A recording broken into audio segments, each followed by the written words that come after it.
Good afternoon. This is the press briefing of Presidential Communications Operations Secretary Sonny Coloma. Hello, sir. Good afternoon.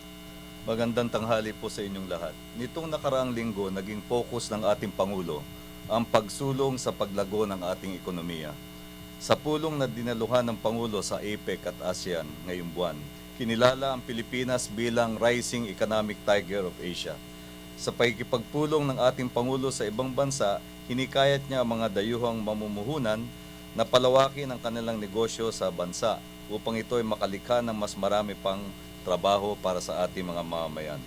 Sa pakikipagpulong sa mga lider ng industriya at kalakal sa bansang Korea, inilahad ng Pangulo pangailangan sa puhunan at kapital ng bansa. Binigyan diin ng Pangulo ang kahalagahan na patuloy na pasiglahin ang ating ekonomiya upang maabot natin ang tinatawag na demographic sweet spot. Ito po ang mahalaga. Ang ating bansa ay pumapasok sa isang demographic sweet spot. Ano ang ibig sabihin?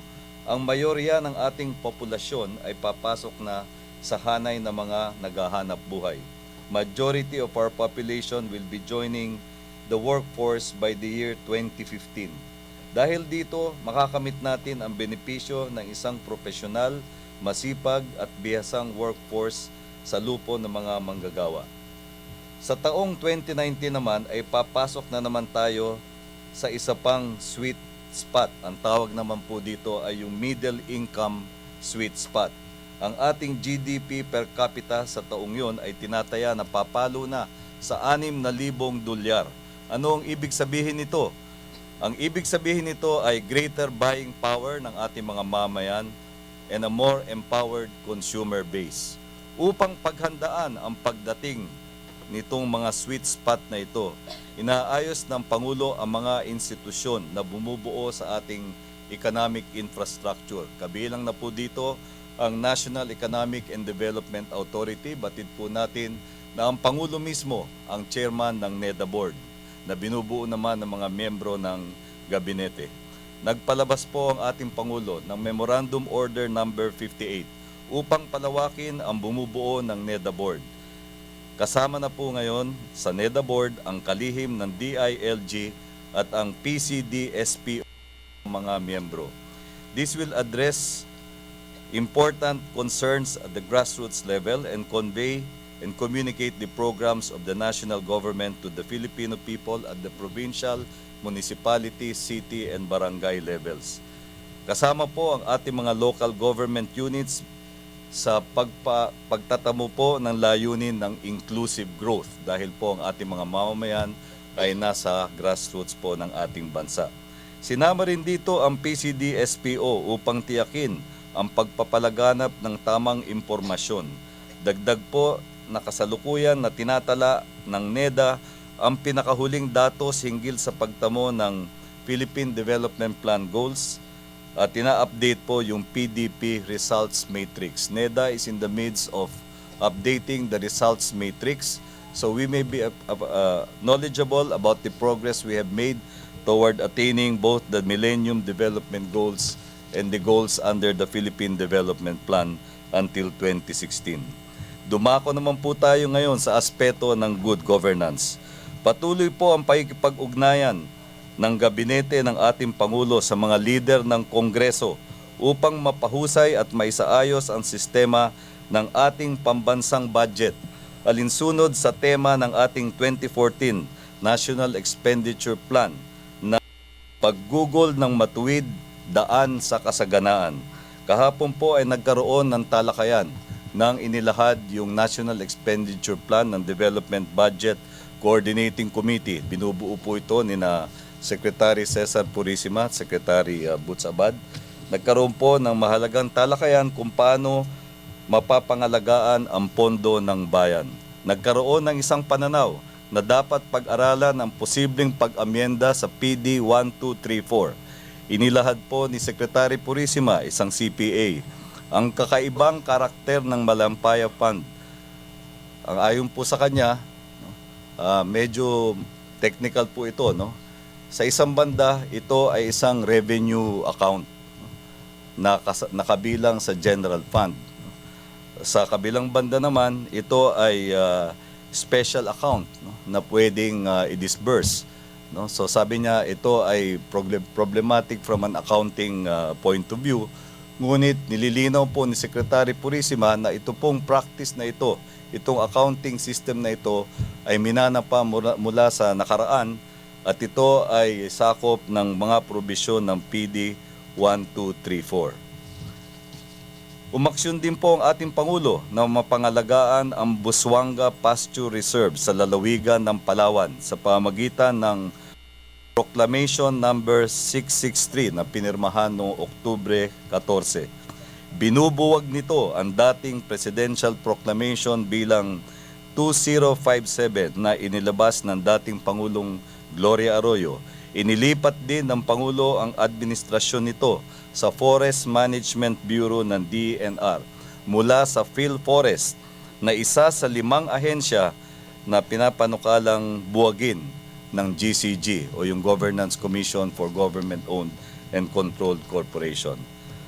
Isa pa po, inilabas na po ng tanggapan ng Executive Secretary ang pagnombra ng ating Pangulo sa Overall Deputy Ombudsman sa Office of the Ombudsman at nakapalit ni Orlando Casimiro at ito po ay si Melchor Arthur Carandang. Yan po ang aking briefing. Handa na po ako para sa inyong mga katanungan. Thank you very much for your opening statements, Secretary. Do we have any follow-up questions on the statements? Christian Esguerra, welcome back to Malacanang.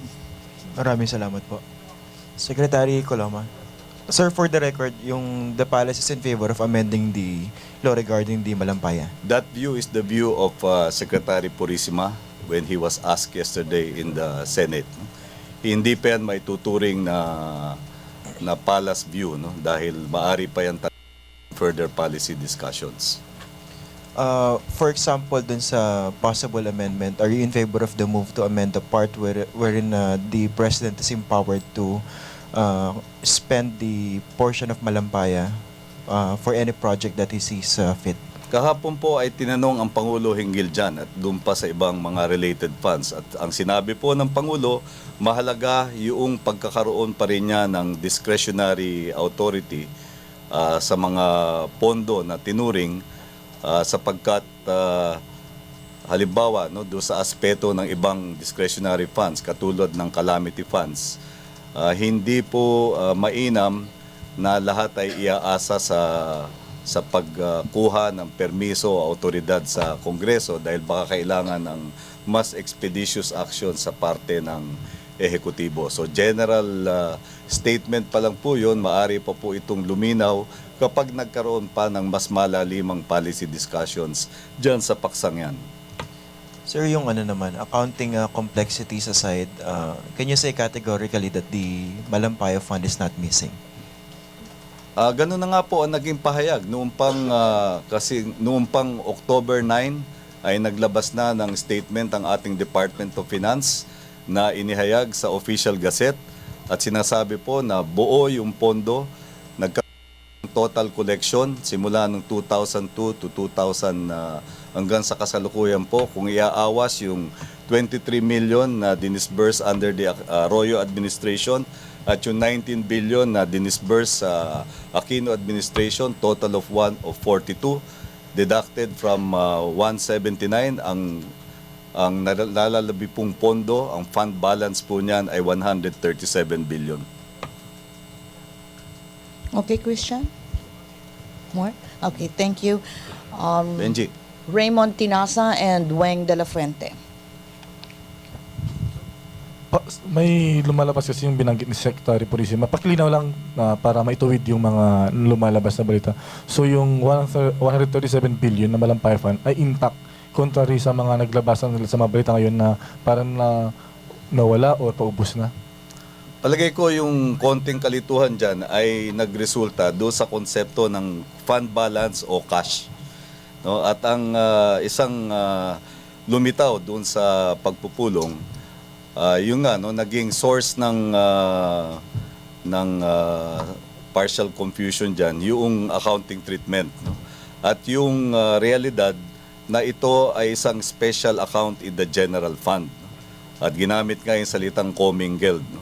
Ibig sabihin, under the one fund concept of lahat naman po ng mga pondo ng bayan ay nandoon sa general fund na unless otherwise specified. Kaya doon po nila dinodraw yun. No? Meron din pong aspeto na automatic appropriation. Ibig sabihin, hindi naman kailangan kumuha pa ng specific authority as authority being derived from the General Appropriations Act. No? Dahil nga po considered dyan na automatic appropriation. Kaya kung merong autorisadong purpose no, for disbursing from the fund, ito ay dumadaan lamang sa proseso. No? At kapag na-verify na ayon naman yun sa authorized purposes, ay pwede nang ma-disburse ito under the existing disbursement processes of our budget. Thank you, sir. Sir, good afternoon, sir. Sir, balikan ko lang ho yung first part ng statement. Kasi sinabi nyo nga po yung naging layunin ng presidente doon sa mga biyahe niya. May maitatala na ho ba tayong resulta nung naging biyahe niya sa paghikayat ng mga pagnenegosyo? May mga nag-commit na ho ba na papasok ng bagong negosyo? Anong nasa Korea no, ay nakipagpulong ang ating Pangulo sa mga leader ng malalaking kumpanya. No? Katulad nung sa Hanjin, KEPCO, Korea Power Corporation, yung Lotte Group, at doon sa kahuli-hulihan, doon sa National Pension Service. No? Iniulat na namin mula pa sa Korea na reaffirm nung KEPCO yung kanilang plano na mag-set up ng power plants no, sa Luzon, Visayas at Mindanao. At yun ding kahandaan ng Lotte na mag-invest. No? Yung Lotte po, yun ang may-ari ng Pepsi-Cola Philippines at sila ay may malawak na mga puhunan no? Sa retail, real estate at sa tourism din. No? Interesado din silang mag-explore ng investment options no? Sa tourism. Kaya hinikayat po sila ng Pangulo no? na isulong po ang kanilang mga plano. Mako-quantify na ho ba natin as to how much investment po yung inaasa? Well, indicative amounts pa lang. Ano? Isipin natin, ito ay mga pinakamalalaking korporasyon sa Korea. No? Doon sa isang pagtataya, doon sa 3 power plant, I think ang estimated cost noon ay $700 million. No? Sir, doon din ho sa sinasabi ninyo na parang demographic sweet spot. Sweet spot. Mhm. Meron din ho kasing bagamat sabihin natin magandang takbo ng ekonomiya, may mga outside forces na walang kontrol yung gobyerno natin. So, ano yung assurance na sa pagsapit ng mga taon na sinabi ninyo, maisasakatuparan ho yun? Yung pong pagkakaroon natin ng sound macroeconomic fundamentals, yan po ang magbibigay lakas at magpapatibay po sa ating kakayahan na madepensahan ang ating ekonomiya mula doon sa mga external threats. Kaya nga po importante yung sound macroeconomic fundamentals natin sa kasalukuyan. No? Importante din yung ating sound fiscal management. No? Related to the budget, mula po nung nanungkulan ang kasalukuyang administrasyon, ay nabawasan na po yung ating deficit. No?